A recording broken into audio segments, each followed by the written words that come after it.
Hey everyone, welcome back. If you're ready to start building robust applications with Java, Visual Studio Code is a fantastic lightweight editor to use. Today I'm showing you exactly how to compile and run your Java files right from the integrated terminal. Let's jump right in. First, open up the Java file you want to work on in Visual Studio Code. For VS Code to fully understand your code and provide the best support, you need to make sure you have the right tools installed.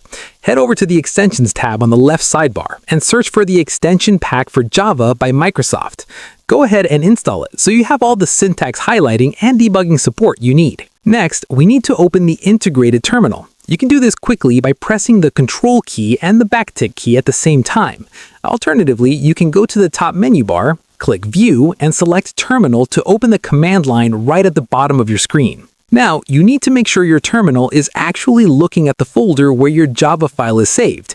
Use the CD command, which stands for Change Directory, followed by a space and the path to your folder. For example, if your file is in a folder called Documents, you would type CD Documents to move into it and hit Enter. Once you're in the right directory, it's time to run your code. Because Java is a compiled language, we actually have to do this in 2 steps, but we can combine them into one smooth command. Type javac, a space, and your exact file name, like filename.java.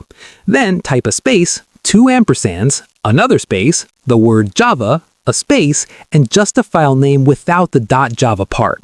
So it'll look something like javac, filename.java, space, ampersand, space, Java, file name. Hit Enter. Visual Studio Code will instantly compile your file and execute it, showing your output right there in the terminal. And that's it. You're officially ready to write and run Java. If this quick guide helped you out today, please give the video a thumbs up and subscribe for more straight-to-the-point tech tutorials.